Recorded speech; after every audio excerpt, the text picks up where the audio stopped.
Hello, nice to meet you guys.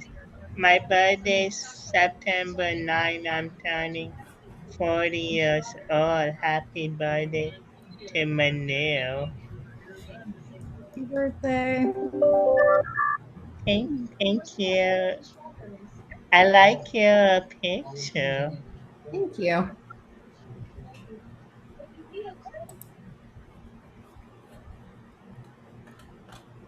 Birthday this year. Maybe something really special. It'd be nice to see the Nationals.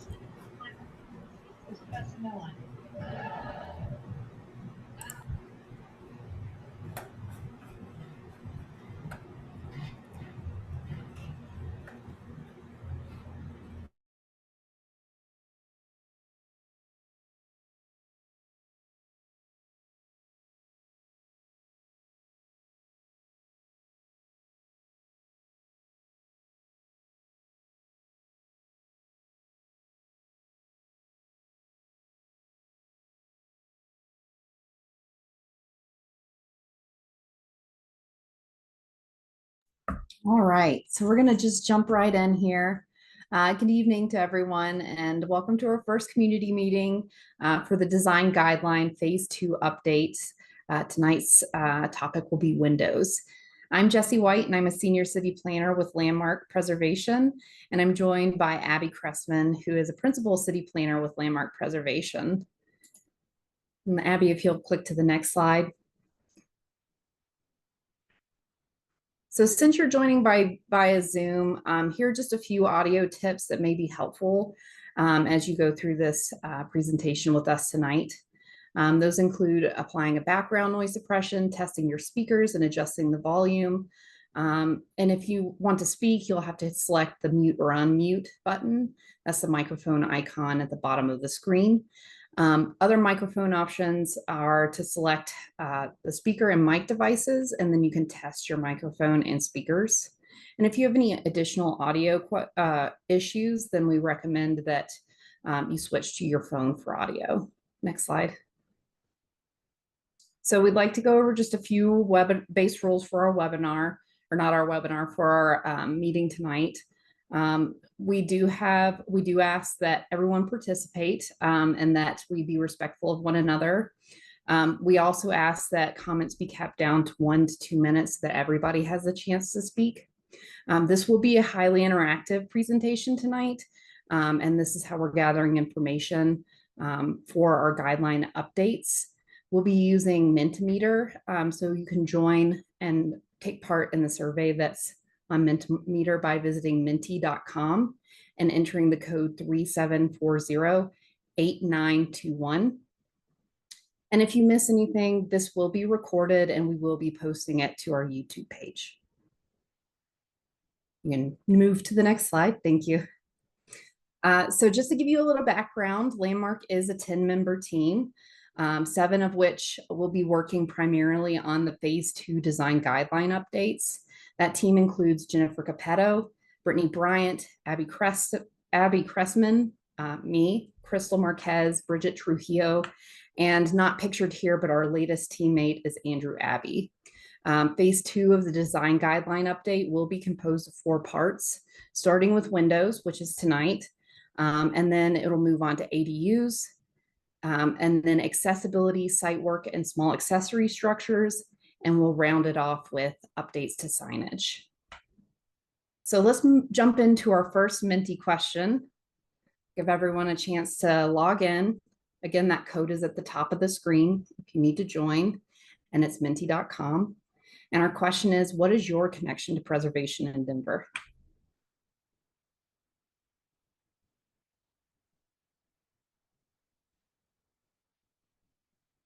Wonderful. Well, thank you for joining us tonight.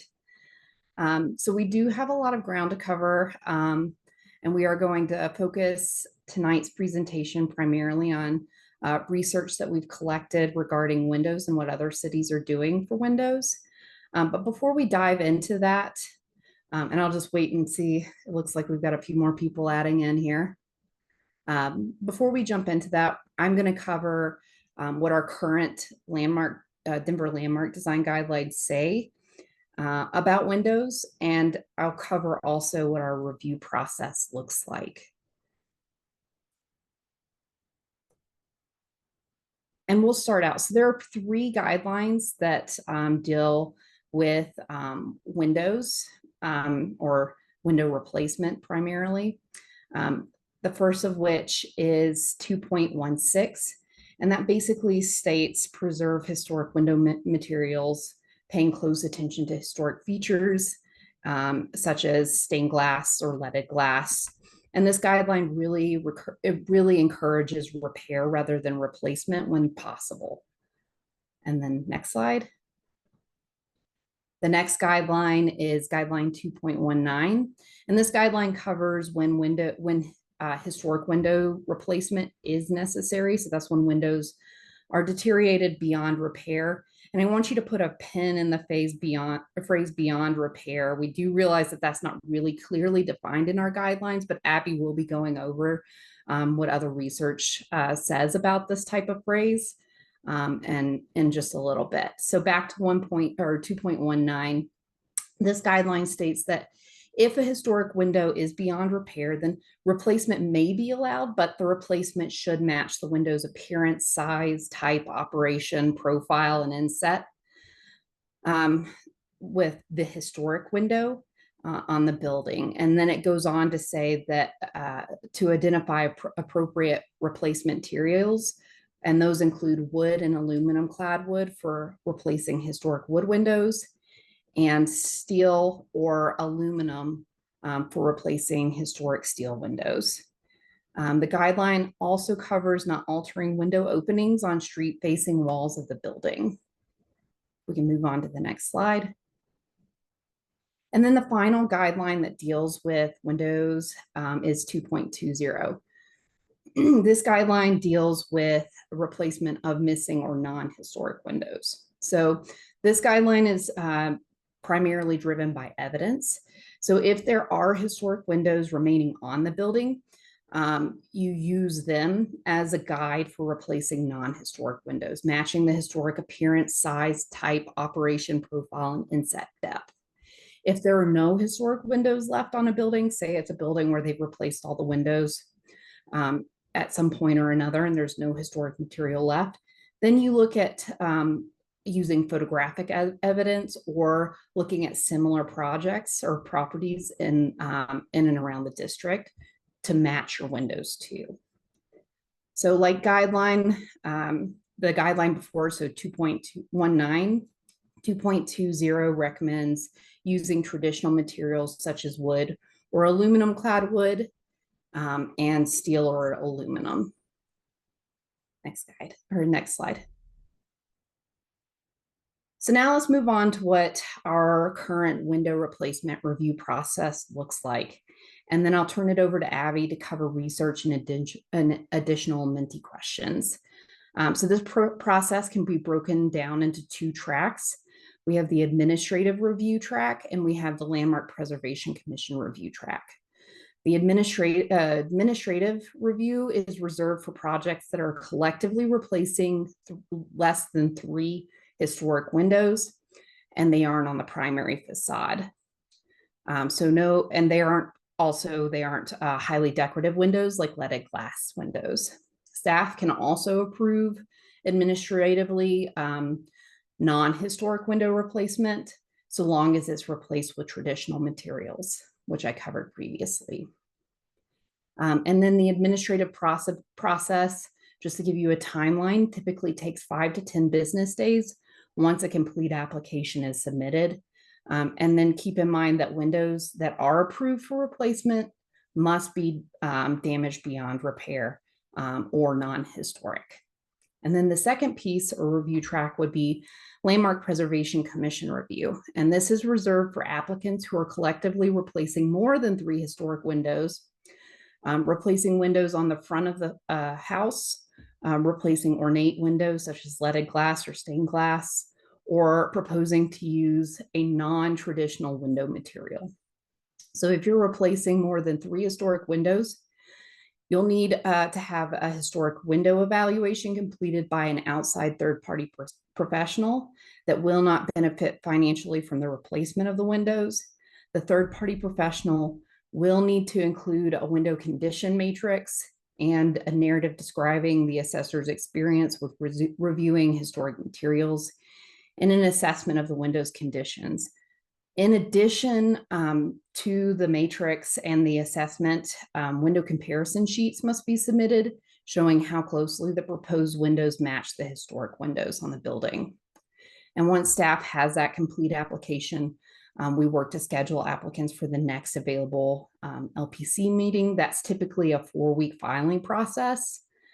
And again, windows are reviewed on a window by window basis, and the window's conditions must be damaged beyond repair to support replacement, or they must be non-historic, being replaced with a traditional material. So after reviewing the landmark guidelines and process, I would like to outline some of the challenges that we've heard from applicants. And those include that the process is too rigid, the information required to replace historic windows is too detailed, that it is difficult to put together a complete application with all the required materials, and that it's too difficult to get an assessment by a qualified process. Sometimes that process can be very time consuming, among several other challenges. And we just wanted to take a second to really acknowledge that we have been hearing these types of comments over the years, and that's why we're working to address them in the guideline updates. So now I'm going to turn it over to Abby to go over research for other cities and some additional Minty questions. Hey, thanks, Jesse. So just wanted to share where our window guidelines come from. So our design guidelines and the design guidelines of most communities across the United States are based on the Secretary of the Interior Standards for Rehabilitation. So the standards, or specifically Standard 6, it says that any deteriorated historic features should be repaired rather than replaced, and only where features are too damaged, the deterioration is so severe that it can't be repaired, only then should you have replacements. And if something has to be replaced, the replacement should match the old in design, color, texture, and other visual qualities, and where possible, materials. So this provides kind of the basis for why our design guidelines are currently the way they are. It's based on this standard. But there's a lot of variation across the US in how communities interpret those standards. So we really wanted to see what other communities were doing as we were kind of dealing with feedback that we've heard as we dug into this update project. We wanted to see what other cities were doing when it came to windows. So for this Windows update, we looked at other major cities across the US, specifically looked at other cities then within our region and other cities that have really strong preservation programs. So we looked at 20 cities across the US reviewing their design guidelines as they relate to windows and their window replacement requirements and processes. So going to present here just a summary of what we saw from those other cities, and then also what we thought were some of the interesting features to consider. So looking at these other cities, there were 3 that did not review the condition of windows at all. So they didn't worry about that part of the standards that said windows needed to be too deteriorated to replace. They didn't require that. There were 6 cities that do have guidelines that state that windows should only be replaced when they're too deteriorated, but they didn't define what too deteriorated was. Then there are 8 cities that either define too deteriorated or require an assessment similar to what Landmark requires now. And then there were 3 cities that only require assessment for certain windows or certain locations. So you have to do an assessment if it's a special window, which we'll be talking about later, or if it's a really visible window, but you don't have to do an assessment for other locations. So for an example, San Antonio.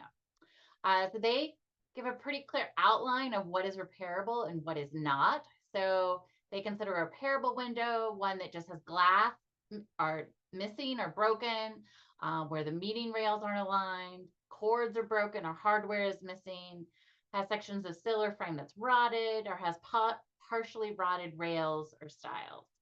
So basically things that could be patched, things that could have certain elements replaced without needing to replace the entire window. San Antonio defines windows that are beyond repair as ones that are really missing whole components or units, have really extreme wood rot, or where 50% or more of a window's components would require reconstruction. And this 50% is a percentage that I saw in a lot of guidelines. So pretty much all those guidelines that define too deteriorated, 50% was one, kind of definition we found a lot, that if more than 50% of the parts of the window were going to have to be replaced, then that was when you could replace the entire window. So time to get some more feedback. What do you think? Should our guidelines define what it means for a window to be deteriorated beyond repair? So would you like us to include a clear would you like us to include a clear definition? Is too deteriorated something that should be reviewed on a case-by-case basis? Or should we just really not be reviewing condition at all? So again, if you haven't logged onto Menti yet, you can see up there the code. So you just go to menti.com and then you put in that code 37408921.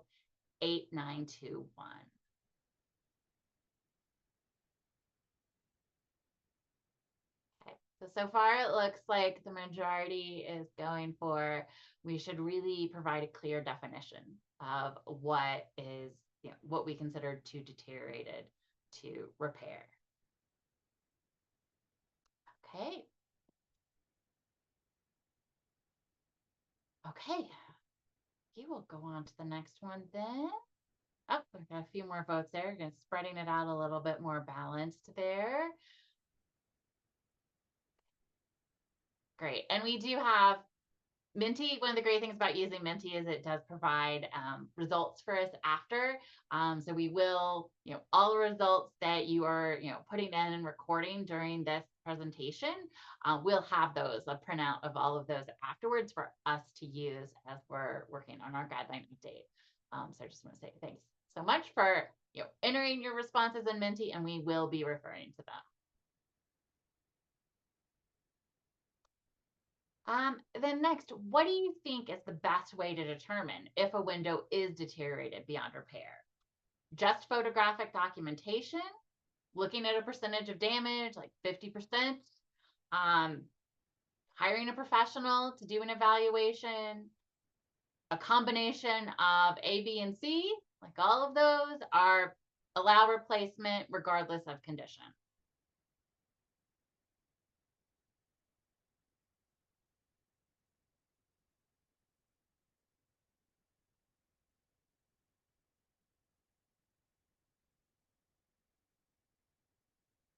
Give everyone a little time to enter your answers.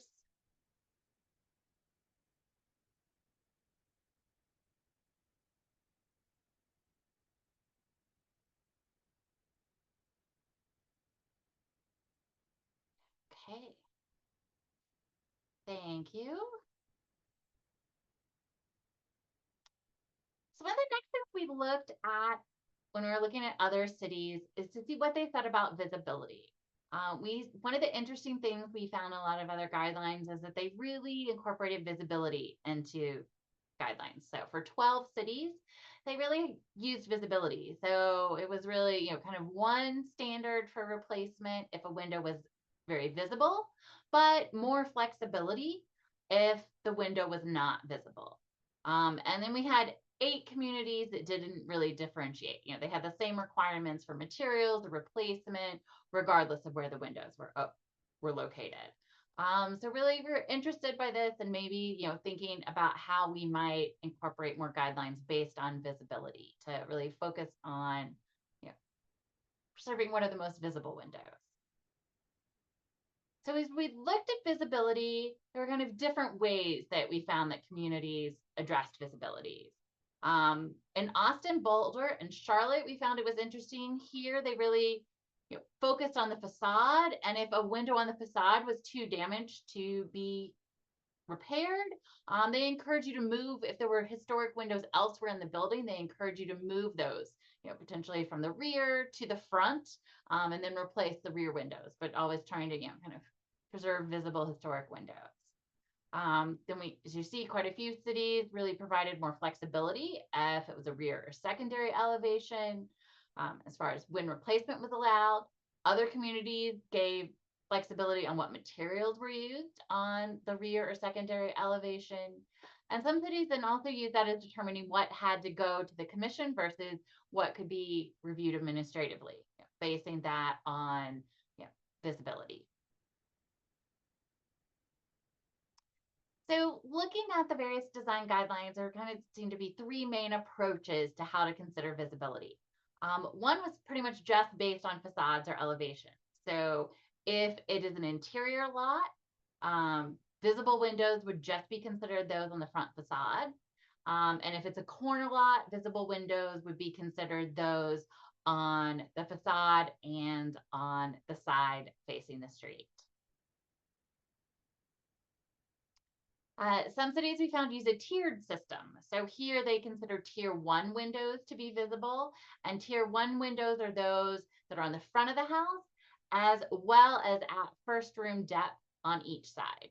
So kind of wrapping that corner to the first room, those would also be considered visible, but the other windows would be, kind of have more flexibility for replacement.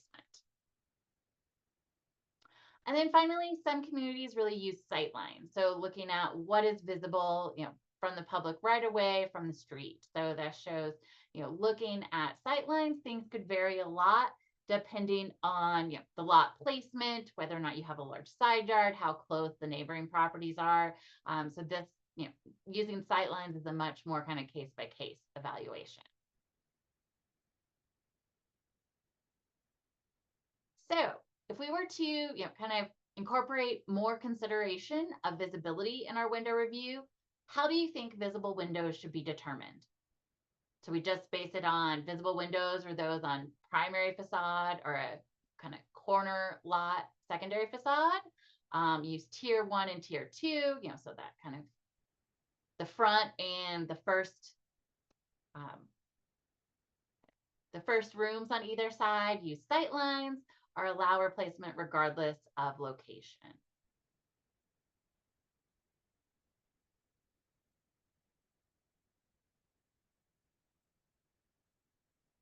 Okay, great. Thank you.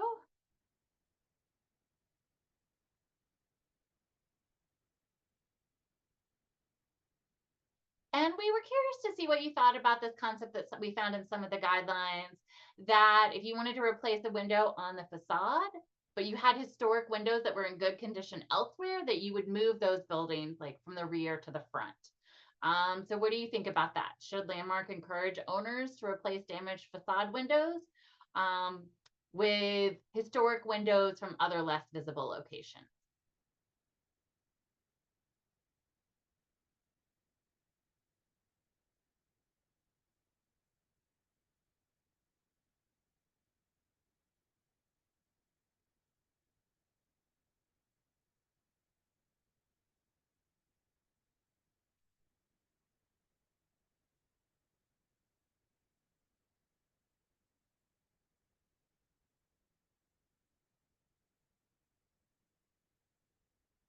Okay, thanks.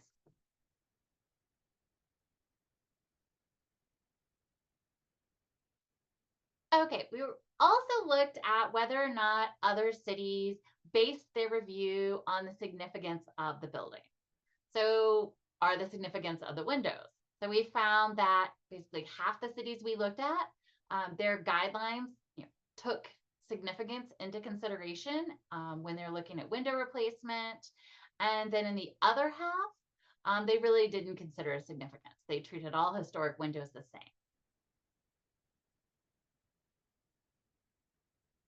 So for the ones that did address significance, we found Albuquerque, Baltimore, Boulder, Charlotte, El Paso, New York, and Salt Lake. Based it on the individual building. So which windows on the building were character defining features. So if a window is considered a character defining feature, probably meant it was also one that's a feature that's more visible. Those were the ones that they really needed, they were going to look at more stringently, really encouraged repair. In some other cities, Austin, New Orleans, and DC, they based it on the building's level of significance. So it depended on, did window evaluation differently depending on, was it an individually designated building or was it just a contributing building, and kind of use that to determine how they were going to look at window replacement. So you can see here kind of an example of varying review processes. So you have Boulder on the left. So there you can see it really kind of depends, how historic the window is based on how visible it is. And that gives you kind of an outline of where, what should be repaired versus where replacement is allowed. The example on the right is from New Orleans, and there the S stands for a significant building. Then they have C is contributing, N is non-contributing. So their review is really based on different guidelines for what they call their significant buildings. They're just a contributing building or a non-contributing.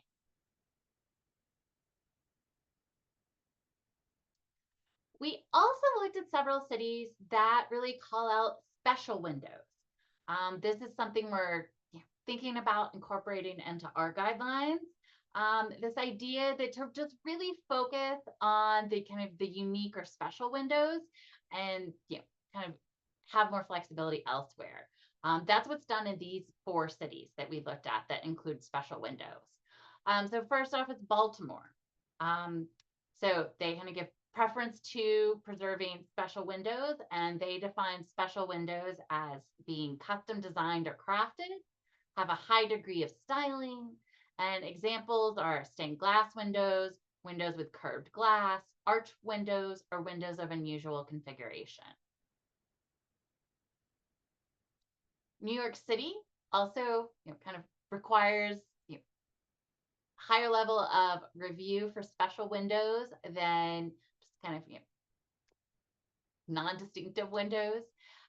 So in New York City, they define special windows as having a rare shape, distinctive patterns, distinctive glazing, fine craftsmanship, distinctive materials, a unique typology, or being especially old. Salt Lake City also uses special windows in their design guidelines. They define special windows as having unusual shapes, such as circular windows, having distinct glazing patterns, such as diamond panes or multi-paned subdivided windows, are associated very strongly with a particular building style. So a window that's really key to a building style.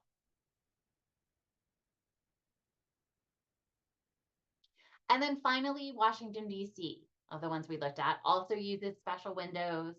So they define special windows as really being key to the architectural style, custom designs that are not typically found in a manufacturer's catalog. So some of the examples they provide, non-rectilinear frames or sashes, have transoms or side lights, unusual pane configurations, multi-pane configurations, curved, stained, or leaded glass, decorative or carved sashes, or projecting bays or oriels.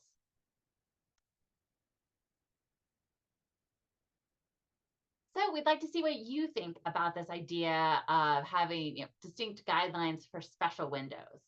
So should we have different guidelines for the replacement of special windows versus kind of giving more flexibility to the replacement of common window types? Okay, so far it's unanimous here.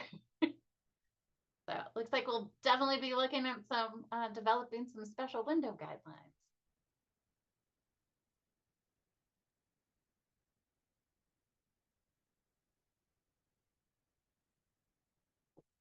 Okay, thank you for that feedback. Then we also look to see what other cities said about materials.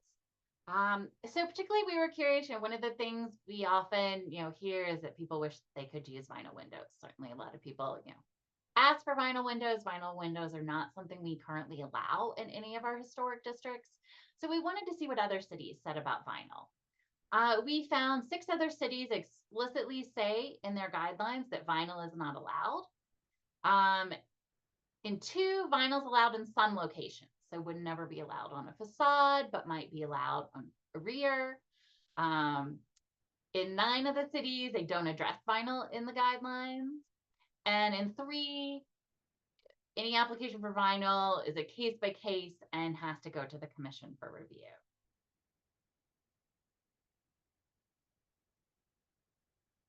So what do you think? Do you think our guidelines should specify which materials are allowed, or should materials be reviewed on a case by case basis?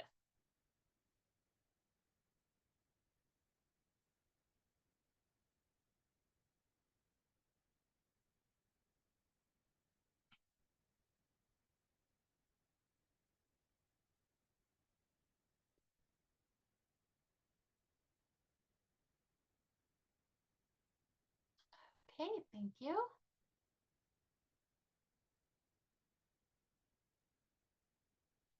Then looking into the kind of getting into the details, those window elements that make up the distinctive profile of a window.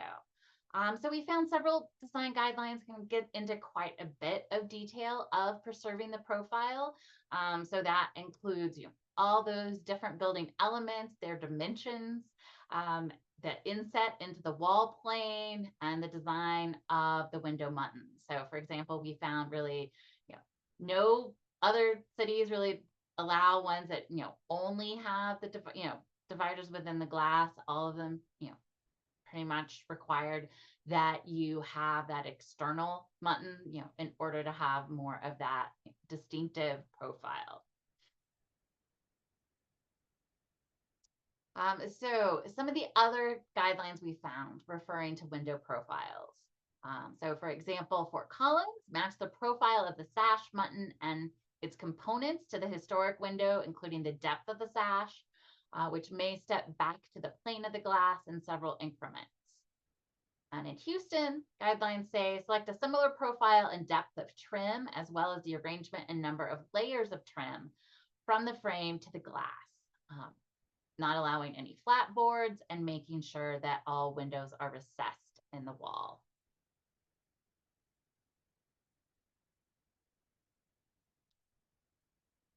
So what elements do you think are most important to be matched when replacing historic windows? And you can pick more than one. So pick all of these that you think we should really be requiring to be matched. That could be matching the material, matching the size and proportions, the trim, the operation. So is it a sash window? Is it a casement window? Is it a fixed window? The light pattern, does it have divided lights?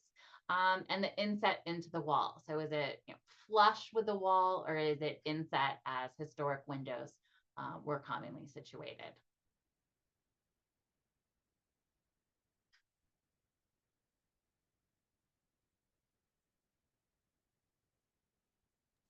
Abby, I was just going to say real quick that Minty question won't let you pick more than one. Okay, thank you. We'll be sure to get that fixed. And that explains then why everyone says size and proportions. So thanks.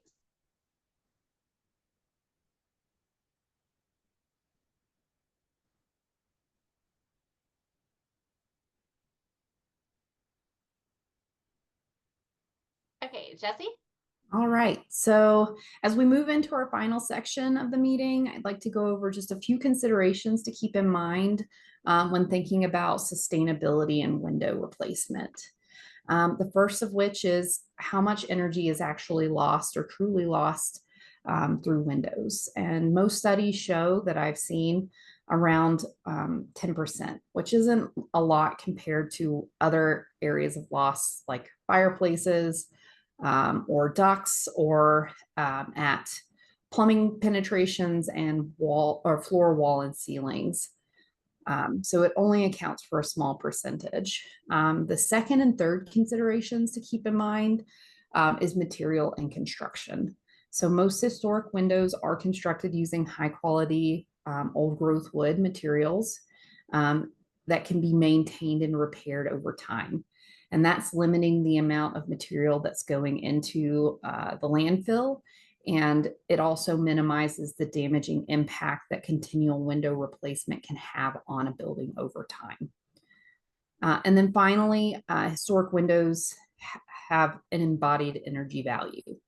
And what I mean by that is that the energy that goes into the extraction of raw materials, production and transportation of windows, the use of the windows or the lifetime of the windows, and ultimately the disposal of those windows, that's embodied energy. And oftentimes restoring existing historic windows conserves that embodied energy and reduces the use of additional energy needed to make replacement windows.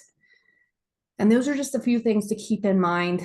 I know not everybody is coming from a place where they have historic windows in their home, but keeping in mind energy efficiency, materials, construction, and embodied energy can be applied to non-historic windows as well, and can be applied when thinking about what replacement materials to use. Okay. So in doing the research, we found that many of the cities we looked at included some kind of general guidance on sustainability in their guidelines, even though it's often wasn't something that was actually incorporated into their requirements. It was more included, information within their guidelines. But we did find a few examples where cities included kind of sustainability within their guidelines. So for example, Austin said that historic windows on non-street facing walls could be replaced for energy efficiency if other high impact energy efficiency upgrades had already been made or were included in the same project. In New York City, historic windows on non-street facing walls could be replaced for energy efficiency. Oh, sorry, that's an error there. In New York City, they basically allowed some other window operations as long as you were using a more efficient window type and you could match it so it looked like it had the same operation as the original, even if it didn't, but could replicate it from the exterior. That was allowed. And then found it interesting in Plano, they specifically state in their guidelines that no replacement of historic windows solely for energy efficiency is allowed. That instead they encourage weather stripping, sealing joints, installing more efficient equipment, and insulation.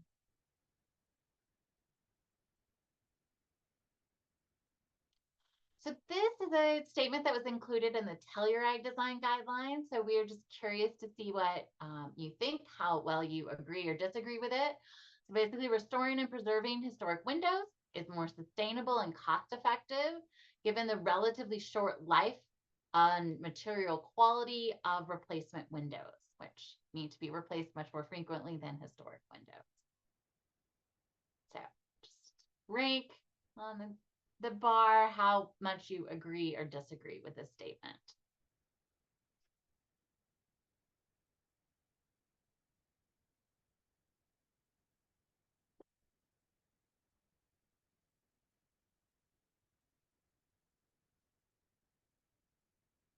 Okay, and then finally, we just wanted to give you a chance to give your feedback. So we'll take additional questions and stuff, and we're happy to discuss more in a moment, but we just love to get, this is just kind of open answer.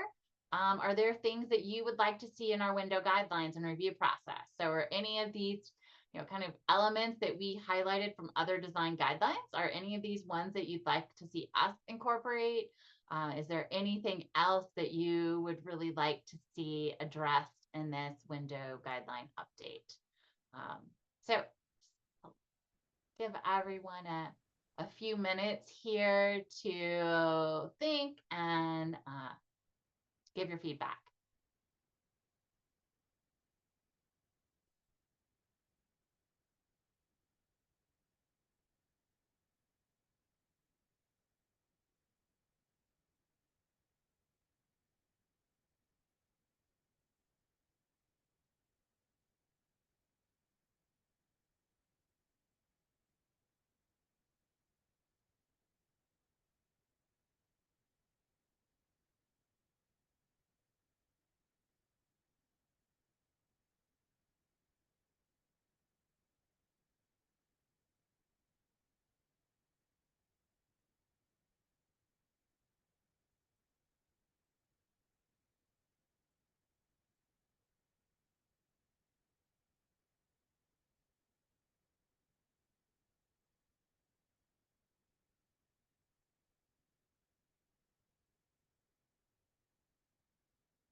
Okay, so far, some of the things we're hearing, as much preservation aesthetically as possible, encourage partially infilled windows to be restored to original proportions, like to see detailed guidance on storm windows, differentiate between remarkable windows, undistinctive structures, and ordinary 1/1 double hung.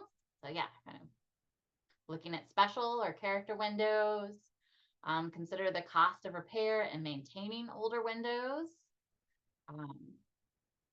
Proposals for when historic windows are replaced to not landfill those items. That would be great to see. Definitely some cities do have deconstruction ordinances where they require that any building materials that can be reused, they require that those be reused. San Antonio recently passed a deconstruction ordinance.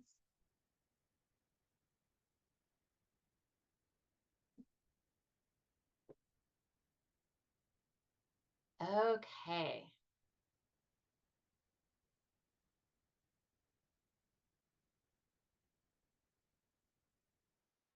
Thanks. I'm going to turn it over to Jesse to wrap things up, and then we're available for any questions you have. All right, thank you so much. So as we're looking ahead, next steps for the window design guideline update specifically, those include our topic-based community meetings. So in this case, windows. We have another in-person meeting next Tuesday at 6:30, I believe. Correct me if I'm wrong, anyone. We will also be collecting survey input from the community so that we can add that in, as well as what we've collected here tonight at the during the Minty survey, and general comments and questions at the end of the meeting. And then we'll create an internal draft. Then the next step after that is that that draft is then reviewed as a public draft and is edited, and then we go into final adoption. And of course, if you forgot a question or forgot anything, and you wake up at midnight and you want to reach out to us, please feel free to do that. We can be reached on our webpage at denvergov.org/landmark, by email, landmark@denvergov.org, or our general landmark phone line, which is 720-865-2709. And then, as I was talking about before, here are 2 QR codes. If you want to click over to the next slide, Abby. There they are. These are our survey links. So you can scan those on your phone. We really encourage you to take those surveys so that we have additional information that helps to guide us as we make updates to the guidelines. Thank you for joining us for this part of the presentation. I think we can open it up now for questions or comments.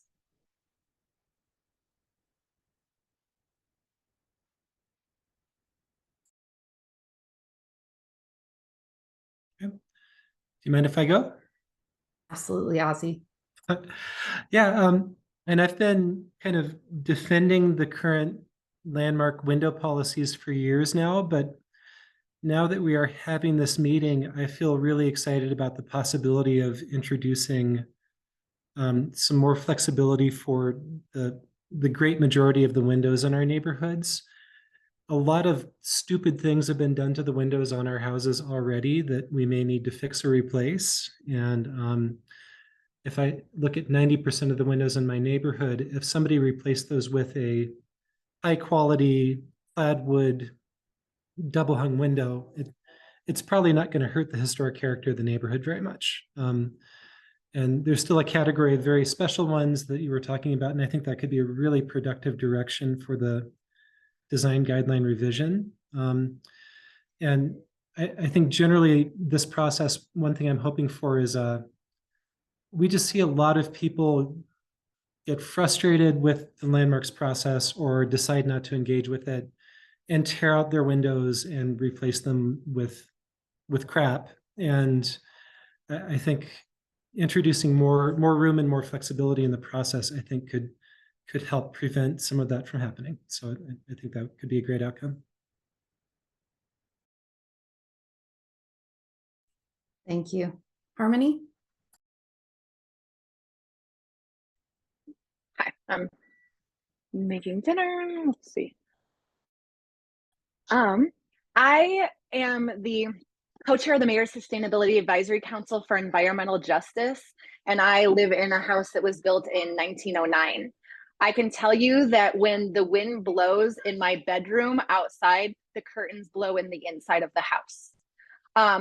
Because I am a single divorced mom of 2 children and I work in the nonprofit sector, I income qualified for a program that was going to replace my windows for me because my son has respiratory issues. And then they went through this process and they found out how much it was going to cost and that they would have to not do vinyl windows and things like that. And they said, we will not do this for you. I think we really, really need to consider. I also work in the Elyria, Swansea, and Globeville neighborhoods. It is really hard for people just to make it in Denver. And as air quality continues to get worse, and especially a lot of people who have been burdened and living in pollutions with a lot of, who have been burdened by living in neighborhoods with a lot of pollution, we need more to protect the indoor quality for people. And we need things to actually be good, not just look good. But I agree, keeping the front facade makes a lot of sense. I've been to lots of historic towns. I've went through the building process in the historic district of Crested Butte. I love an old house, that's why I have one. But there comes a time where my son's ability to breathe and people with asthma and other things needs to be more important than how, how the windows look in the back of your home. I did want to chime in just real quickly and address, we do have incentives for window replacement or for historic window restoration.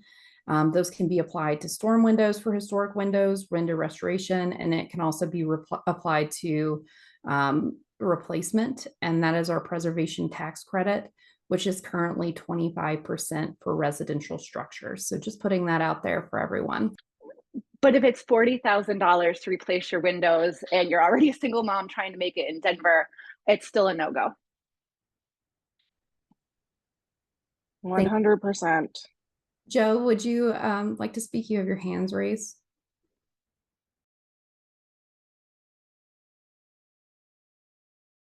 You're not unmuted, Joe. Sorry, thank you. So I'm a homeowner in the Potter Highlands neighborhood. I have an 1887 home, and I currently am slowly refinishing those home windows.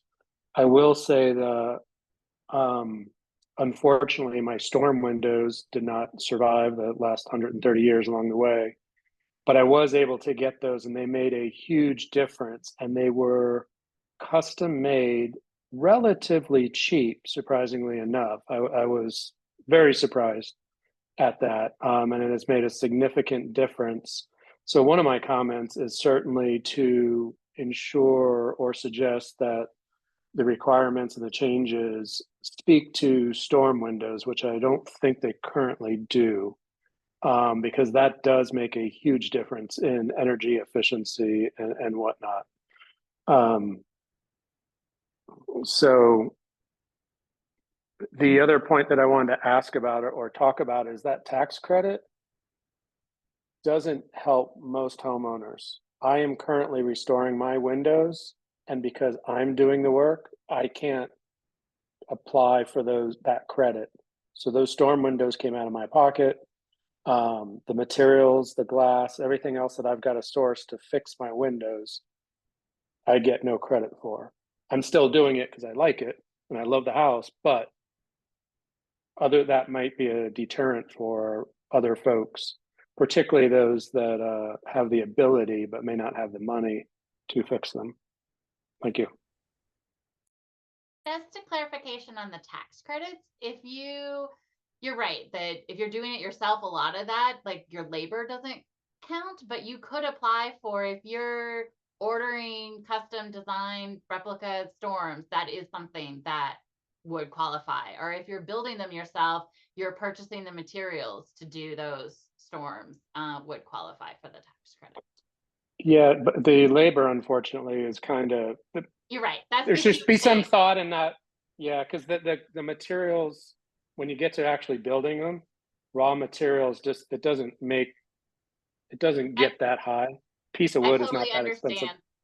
understand. That is sadly, one area there that doesn't quite work for that, but just any materials would qualify. And also just currently we don't review storms, so anyone can put on storms, and we don't, because we encourage those. So we don't currently have guidelines for storms because we say that storms are great and we don't review them.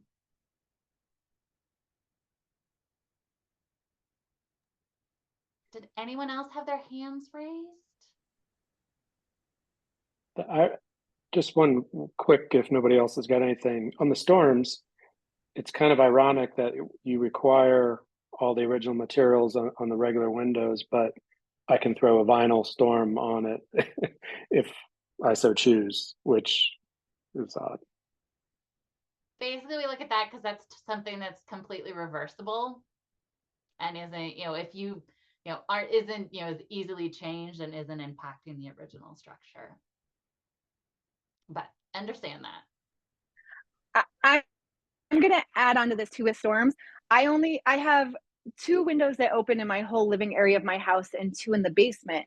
And I don't know if you can even see them, but they're like vinyl, and I don't know when these got put on. So the fact that I can't replace in the back of my house one that matches the one in the downstairs of my house is, again, the contradictions are just a lot.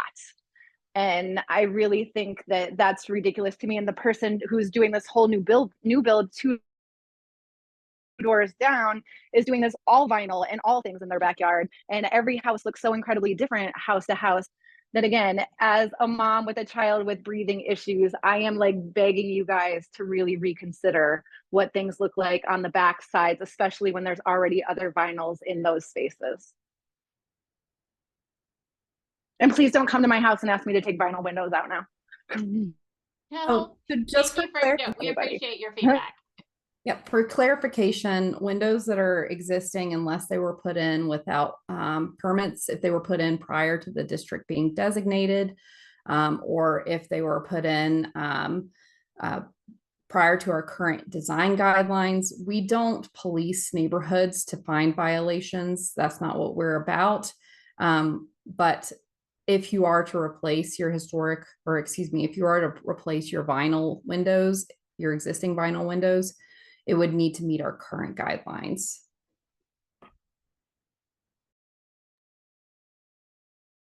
Jesse, do we have time to do a quick case study or interest? I'm not sure what that means, Patrick, but Daisy does have her hand raised, so we'll come back to you in 1 second. Okay, thank you. Daisy, if you want to unmute yourself. Yeah. Sorry. Go ahead. So I just wanted to say, because I am struggling the same as the single mom. I'm not a single mom. We are struggling in the same situation. We have vinyl storms on our windows. They are ugly. I would love for them to come down and put on. I remodeled a house in a non-historic neighborhood, but in a historic neighborhood with they were vinyl windows, but they were wood faced, so you could not tell at all that they were not original. Nobody knew. And they looked great. I conserved a ton of energy. I kept the boiler. I kept the radiant heat. I preserved everything about the house, and I'm all about preservation. But I'm looking around my neighborhood, and I am the person who has gone through Landmark to ask for window replacement and for permission on my remodel. And I am watching all the other neighbors with new vinyl windows. And because I've asked permission, seem to be punished by not getting the windows I want. Even the single pane. I have a single pane in a historic, I don't even think it was original window. I have a single pane that is literally like the wind just flies through there. A single pane window, no frame or anything. I can't even replace that. I can't replace these crappy, they're not even, I think they're metal in my kitchen. Everything has been blocked for what I want to do. And it feels a lot like when I wish that what Landmark would do is say, oh, look, in this particular block, every single person has vinyl windows and has popped out their windows, except for this one house. So in that vein, is this house now not in keeping? Are we not preserving the integrity of the neighborhood by not allowing this person to switch out their windows or take off their storms or whatever it is? It just feels super frustrating that those of us who ask for permission no one works with us. No one takes into account the prohibitive cost of doing repair on these original windows. No one takes into account, the fact that we want to stay here. I have owned a house in Potter Highlands, and I have remodeled historic homes for 14 years. And this is the first time I've ever encountered so much resistance to a remodel. And I'm trying to stay. Is the irony of the situation. I'm trying to stay. And right now, because of all these factors that are being blocked by Landmark, we are looking at moving out of the neighborhood because I want this to be someone else's problem. And I think people are going to continue to feel that way unless we feel like there's some sort of give and take happening. And right now, I feel like I'm doing all the giving and Landmark is doing zero to have any sort of give and take with me. And it's super frustrating. And I just want you to know, like, I'm not individual in this. Most of the people I know who have done renovations in these historic neighborhoods feel the way that I do. And we want to stay. So I just want that to be like really, really, I wish that Landmark would say, okay, we need to treat these people as people that we want to stay here and not block you and say, thank you for working with us. We will work with you. And I feel like super frustrated that doesn't happen. Thanks for your comments and your feedback. I just want to say our review is based on our guidelines. And so that's why we are here. We are trying to work with you by updating our guidelines. So we encourage you to continue to give us feedback throughout the process. We'll have drafts of the guidelines up. Encourage you, if you know other people that have comments, to come to the meeting next week or to fill out the survey online, because that's what this is for, is to update the process. We can't just arbitrarily decide, currently the way the guidelines are set up, that's the guidelines for everyone. And, but we are working on providing more flexibility.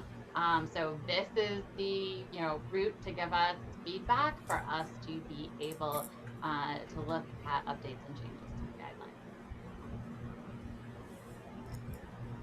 So Have comments?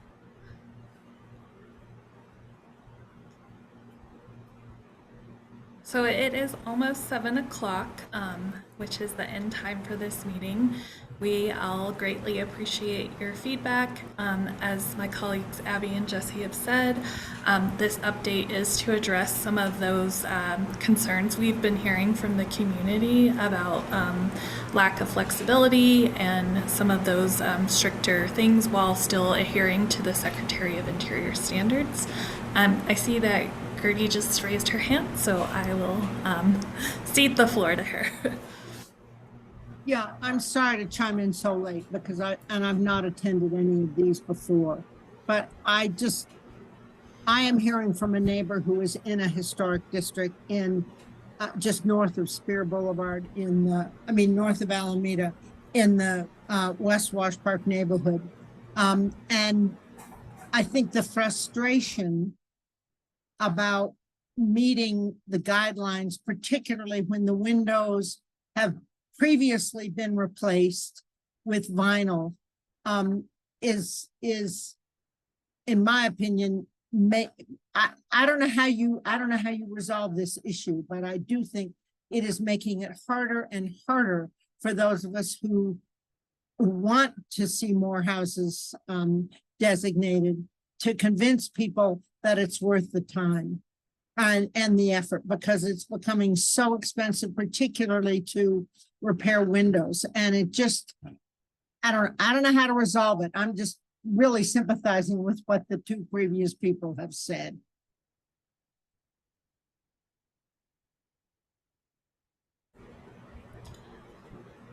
So just to conclude, this is our first in-person, first meeting focused on Windows for the update. We will have an in-person meeting next week on September 12th. It will be held in the Carla Madison. It will be very similar content to this meeting, so if you have neighbors who were not able to attend this meeting, we would love to have them for the in-person meeting. We also have a survey that is up on our website, and the QR links were provided, and I did provide those links in the chat. If you could provide us information on, or if you could take that survey, that will provide us additional information on how to update the design guidelines. The questions are not exactly the same as the Menti questions that you saw in the presentation today, and some of them are focused more on materials and where flexibility should be given. So participating in that survey is very helpful, as it does help guide how we will do the drafting and updates for this section of the design guidelines. Thank you all for doing this. Absolutely. Thank you for joining us. Thanks everyone for joining us tonight. Thank you all. Thanks. Bye.